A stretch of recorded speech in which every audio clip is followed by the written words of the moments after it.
All right, so once again, every week we're faced with new weird sound possible problems and hurdles with trying to do this podcast remotely, but it seems like it's working okay. So this week the idea is The Man from U.N.C.L.E. because we're going through different spy shows. We did the Avengers last week, which was much weirder than I remembered, although it could just be that one episode that we watched that was particularly weird. But The Man from U.N.C.L.E., I know the name because it's obviously a memorable kind of weird name for a show, but I've never seen it. So I guess I'll hand this over to you. What do you know about The Man from U.N.C.L.E.? The Man from U.N.C.L.E., one of those spy type things that was very big in, I'm going to say the late 60s, 66, 67-ish maybe, American. Oh, God, I forget the name of the main guy, who is not your typical spy-looking guy. Like, he's not a real handsome guy. He's handsome, but he's not. He's a very unusual chisel-type face with a ski-slope nose, and then oh God, I should remember his name, but I can't. The main fella, and then his cohort is David McCallum, who later is in CIS and any number of stuff, and he plays Ilya Kuryakin. That's our first introduction to Russian spies who had kind of gone over to the other side. It was very, very popular, but it doesn't seem to have that same mystery that the Avengers did, where you can't even figure out what's going on. It's more of the American genre, where as things unfold, you can kind of follow the plot. Whereas in the Avengers, you're like watching it, saying like, "What? Who are these people, and what's happening?" And it's only in the last of it, when it all comes together, that you get your answers. Um, Very enjoyable. I have good memories of The Man from U.N.C.L.E. But yeah, that's I guess because I do have some notes here about Man from U.N.C.L.E. Yeah, I didn't know either that it was American, but that makes sense. You know, that is kind of the classic thing we often seem to say about. Not that the American shows are bad; it's just that the British ones are more complicated, harder to follow. And I'm shocked that you remembered Ilya Kuryakin. Yeah, because that's a seriously weird name. But the other guy, his name is Napoleon Solo, Right. which that's right on the edge of like, is that a cool name? Or is that, it's a little bit like one of those like, my name is Runestar Battleaxe, like a name that a 12-year-old would come up with for a very cool guy. I don't know, it's a little on the line. There's also a main man, an older man, big, heavy walrus type face, who is the head honcho. You always have to have some big head honcho who's in charge of all these spies. And typical for, like James Bond, there's the main guy there too. There's always one of those guys. Anyway, they have one too in this one. Yeah, and I wasn't sure what episode to choose, so I just grabbed the first episode because, hey, why not? So I'm not sure how much Ilya will be in it, or if he is in it. He probably is, I'm not sure. But it does seem like, from what I read, he wasn't initially a main character, but the viewers liked him so much, they kind of insisted that he get a bigger role. So, because I remember when you described this to me last week, you said it's two guys who are kind of even or equals, but unfortunately, maybe because we're watching the first one, it might just mostly be Napoleon Solo in this one. But I just figured like, especially since I don't know anything about this show, like let's start at the start, But we might miss out a little on old Ilya, but I guess we'll see. It's the typical formula that you see in Maxwell Smart too, which of course is the spoof that came later. But you've got the Chief, and you've got Maxwell, and you've got Agent 99. Man from U.N.C.L.E. is the same. You got the head honcho man who has the walrus face. Leo Carroll, I think, is the actor who played that part. And then you've got Napoleon Solo, and of course his sidekick, Ilya Kuryakin. You always seem to have the three in a lot of these spy shows. Very formulaic. I'm a little surprised to hear that this show, when you say like Get Smart, for example, is more of a comedy. I guess if I had to guess, like not knowing anything about it, I just feel like The Man from U.N.C.L.E. is a strange name for a serious show. Because like it's like a weird, silly sounding title from the outside. What a strange name for a show. But UNCLE stands for, it's abbreviations for United. I don't know what it is, but I know that it is the initials for some organization. Yeah, it looks like it's United Network Command for Law and Enforcement. There. But yeah, so I've got some basic info about this show. So I guess I'll just do the rundown. The Man from U.N.C.L.E. is an American spy fiction television series. First broadcast on NBC, the series follows secret agents Napoleon Solo, played by Robert Vaughn, and Ilya Kuryakin, played by David McCallum, who work for a secret international counter-espionage and law enforcement agency called U.N.C.L.E. 4 seasons, 105 episodes from 1964 to 1968. The first season was produced in black and white and the remaining in color, so we get a black and white one. And the program was part of the spy fiction craze on television. By 1966, there were nearly a dozen imitators. Several episodes were successfully released to theaters as B-movies or double features. Yeah, and I looked into that a bit. So they would take an episode and they would basically film a little more stuff that was a bit more adult than TV would allow to kind of bring it more into line with a James Bond movie. And yeah, they put out episodes of this show as cheap B movies in theaters, and it actually did okay. That's kind of weird. You don't really hear about that happening. There was also a spin-off series, The Girl from U.N.C.L.E., that only ran for a season. Did you ever see that? Yes, I'd forgotten the girl from UNCLE, but yes, I did see the girl. I did see that. I don't remember much about it. It didn't. It was okay. But I don't remember. It did not obviously have great impact on me. Yeah, and I've got a little more about that in a sec, but the series won the Golden Globe Award for Best TV Show in 1966. Originally, Solo was the focus of the series, but David McCallum as Russian agent Ilya Kuryakin drew so much enthusiasm from fans that the agents became a team. And speaking of the name, so Ian Fleming, creator of James Bond, contributed to the series after being approached by co-creator Norman Felton. And Fleming proposed 2 characters, Napoleon Solo. So I wonder if this insinuates that he's the one who came up with the name Napoleon Solo. Maybe. But also April Dancer, and she was the character who later appeared in The Girl from U.N.C.L.E. So the initial pitch was much more like the Avengers, or later Avengers. It was a man and a woman. But instead, they decided not even a man and a man. They decided just the man, just Napoleon Solo, and then that became the Russian guy as well. And the female character went on to her spinoff. But that's kind of interesting that the first pitch, especially coming from the James Bond guy, is that the team would have a woman in it. And the other co-creator, Sam Rolfe, said that his idea was to create a kind of Alice's Adventures in Wonderland world where mundane everyday life would intersect with the looking glass fantasy of international espionage, which lay just beyond. So the idea of the U.N.C.L.E. universe was one where each week an innocent would get caught up in a series of fantastic adventures in a battle of good versus evil. So there weren't necessarily a lot of recurring characters, but one of the common things they did was pick somebody who's not part of this world, who's an innocent person from the outside, and they would get swept up in the adventure. So I think that's something to look out for, I guess, is that was one of their common tropes in this show, is the person who's not involved getting pulled in for the week. So yeah, any other thoughts about Man from U.N.C.L.E. before we watch the first episode?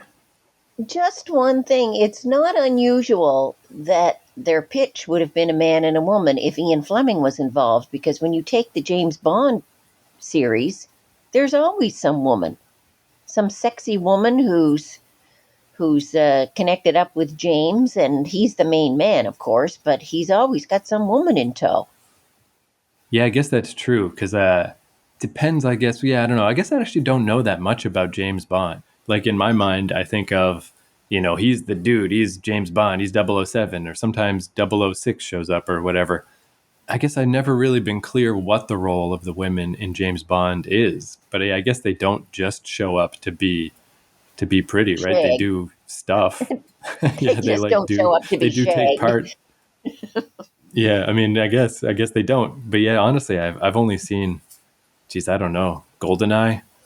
Is that the only James Bond movie I've ever seen? Maybe. Yeah, I guess it's one of those things you feel like you know about, and then when push comes to shove, it's like, wait a minute, have I never watched James Bond?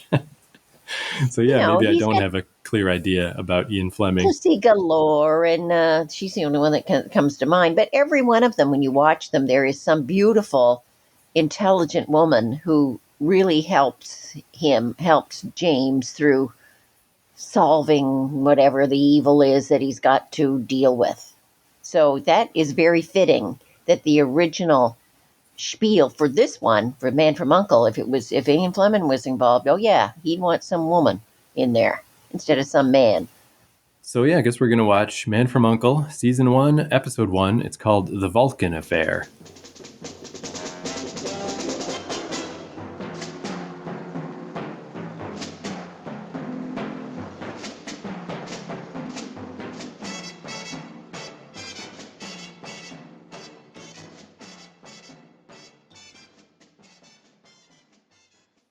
That was pretty exciting. It had lots of action in it, flames, steam, murder. I looked up a little bit about that while it was playing, and it does seem that that episode is one of the ones that they expanded. Well, I think it was supposed to be the pilot, maybe. So I think it was another case, kind of like the Mod Squad, where it was longer and they cut it down for TV. So there is an expanded version that they put out in theaters in color. Also, they actually filmed that in color, but they switched it to black and white to conform with the other ones from that season. But I was thinking that I feel like that could be an example of where having less time is good. Because I thought that was, yeah, it was pretty decent. It was a pretty decent James Bond style adventure. But it certainly didn't need to be another half hour longer. That was fine the way it was. So I feel like maybe we got the best version with the TV version. Exactly. I agree. And it was easier to follow too, because the problem with the Mod Squad, you could tell it was a cut down TV movie that they had cut down to an hour because it was sort of hard to follow. But this one had all the stuff. There's no problem. We got the whole plot. Well, I guess at the start, we did have to confirm. So it was basically, it's like this, the evil guy in this episode, he's like a dignitary from Africa. And in order to infiltrate him, this was the innocent of the episode, was they find his old high school girlfriend. And I guess we were a little confused by that at first. Like, is that actually her or is it a lookalike? And then she's got her story about how she's a rich widower, which isn't true. And I don't know. I guess at first it was like a little bit tough to follow, but then it really kind of fell into place of just, it was like you get tied up and it's like, I guess you expect to tell me your evil plan. Like, I'm not telling you anything. I just expect you to die. Like it did become very James Bondy by the end. But see, the difference between it and the Avengers is we watched almost, oh my God, we were almost through the Avengers and we really couldn't figure out what was going on or what the purpose of it was. Whereas this one, right from the get go, there may be minor little things that you couldn't follow, but for the most part, you could follow the gist of what was happening and why it was happening. Yeah, it's one of those things that I'm kind of, I guess, the two ways of looking at it. If you were to compare those two shows, for example, as a viewer, I think I would prefer the Avengers because it is more unusual and goes some weird places and is, less by the books. Where Man from Uncle, if I was a TV executive, I'd be like, yeah, put that on. Because not only is it, it's obviously like they were saying that was the style of the time with spy stuff, but it's obviously a really well made one. It's a good version of that too. So yeah, fuck it, why not? I thought it was funny too. So the main guy, Napoleon Solo, yeah, played by Robert Robert Vaughn, Vaughn. is that his name? Robert Yeah, Vaughn, so yeah. as we were watching, I was convinced that I knew him from somewhere and I couldn't remember where. So that's one thing that's funny because I've done this many times where you pull up somebody's Wikipedia page or their Internet Movie Database page and you can go through everything they ever did. So in this case, it started in the mid 50s and I'm going down the list and going down the list and going down the list, like literally dozens of things this guy's been in and I don't recognize any of them. But I just know eventually one of these names is going to stick out because I definitely know this guy. But I never would have remembered in a million years what it was from. It was from the 1998 movie Basketball that starred the two guys who made South Park. And it was just like a goofy comedy. But me and the neighborhood guys, I mean, we watched that movie like 20 times. So it's like, oh, of course. He's the cranky old businessman that is messing with them in the movie. And I think it's interesting too, like when people have a career that long, just how different generations of people know them for different stuff. Because my favorite example of that, there's this guy Michael Rooker, who nowadays I think he's most famous for being in the Guardians of the Galaxy Marvel movies. But when I worked at a coffee shop in Vancouver in the mid 2000s, he came in to get a coffee. Like I met a few people. Ben Affleck came in, like just because people filmed stuff in Vancouver. And I was working with this lady named Anya, who was about 20 years older than me and was from somewhere like Eastern Europe. I don't remember exactly where, but and when Michael Rooker came in, I was so impressed by this. He knew immediately, like he could tell that we both recognized him. He knew immediately where we both knew him from. So in Anya's case, I don't even know what it was because I never saw it. It was like some kind of like soap opera or something that he was in. But in my case, he looked at me and in a second he knew that I knew him from Mallrats, the Kevin Smith movie, where there's this scene where they do a stink palm on him, where again he's like the cranky old guy, the evil dad that no one likes. They do this thing called the stink palm, where one of the characters who's been walking around the mall all day, because Mallrats is just about guys hanging out in a mall, he puts his hand in the back of his pants that have been all sweaty all day and rubs his hand in his butt crack and then uses that hand to offer Michael Rooker a chocolate covered pretzel because the fact that it's Um, chocolate covered covers up that he's, and yeah, it's a disgusting movie. It's ridiculous. But he knew that I knew him from that. And he's like, stink palm. And I was like, fuck yeah, dude. Like I couldn't believe how quickly he knew exactly where we both knew him from. But anyway, that's a side story. But it's a similar thing in this case where you obviously knew this guy from Man from U.N.C.L.E, but I knew him from basketball, which was far more lowbrow.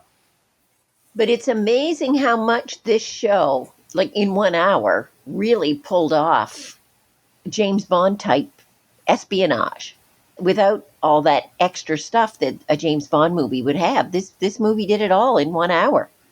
I guess one thing about it I will say is I didn't love the lady, the innocent from the outside. But I was like, yeah, but that's okay. She's only in this one episode. She's not a regular. So if there was any weak link, she wasn't bad. But by the end, she got so caught up in her espionage life of like pretending she was a wealthy super debutante or whatever. And meanwhile, I mean, Napoleon is cool as a cucumber. This is his job. He does it every day. So he's just like, get yourself together. No, he was nice about it, but But you can see why that would have been a very, very popular show in the 1960s.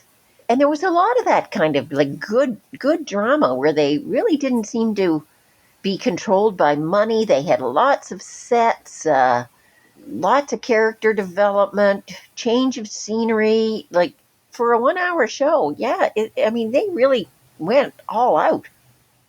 yeah, that was one thing. I mean, they had all the big party scenes with all the different people and stuff that were pretty elaborate. But even at the end, when they were in the evil guy's factory, and he's got them chained to a pipe because he can't just kill them. It's like, yeah, we'll leave you here to die slowly from the steam, and we'll explode your bodies tomorrow. No one will ever know.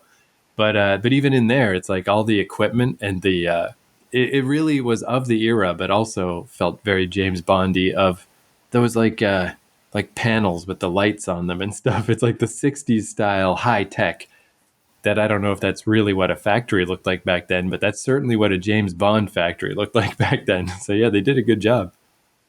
And when you figure in those days, they wouldn't have just been able to go around with a little camcorder on their shoulder filming. They would have had to haul in the great big heavy cameras and the big stages that they would be on and the big wheeled carts that they'd have to haul them around on. So, I mean, it's amazing for a 1 hour show, the effort and just the complications that would have been involved in filming all that stuff. Yeah, I wonder if it's one of those things if you could chart it where obviously early TV was a little rough just because it was early. And then around this era, yeah, there's like all kinds of these shows that are really high quality and really hold up well, especially from America. And then I feel like by the time I started watching TV, in the 80s, like TV was a lot. a lot crappier, you know. But then TV had a big resurgence in like the mid 2000s up to 2010 or whatever, where all the like TV was better than movies. You know, suddenly you're getting Game of Thrones and all this stuff like that. But I wonder if you can, maybe it's like a wave up and down, you know, of like TV is like at its peak and then it gets kind of cruddy and then it gets up again and then it goes down a little. There's all kinds of the TV drama, though, in the, let's say, the 70s and the 80s that was tied into just a couple of scenes, like sets. They'd have a couple of sets, and they just move from set to set back and forth. But these shows, these live action shows here, I mean, they had outdoor scenes, they had city scenes, street scenes, car chase scenes, car dumping in the lake scene, the big factory, the party scene with the big mansion. Like they kind of, yeah, like went all out in the 60s. So one thing I'm curious about is so the other guy, David McCallum, I didn't remember him as well, but I think where I knew him from is there was this show called Sequest that was basically it was like Star Trek: The Next Generation, but underwater. And that was a good example of like a show I used to like, but I went back and watched it, and it's kind of crappy. So one thing I've been meaning to do at some point on this podcast is I want to watch some of the shows that I remember from the 80s when I was a kid, like Airwolf and Street Hawk, you know, these shows that were just based around having a cool car, and see if they're actually any good, because I have a bad feeling that they're not good. You know, but I guess we'll see. Well, I had a feeling about The Man from U.N.C.L.E. that it was good, and all these years later, it's still good.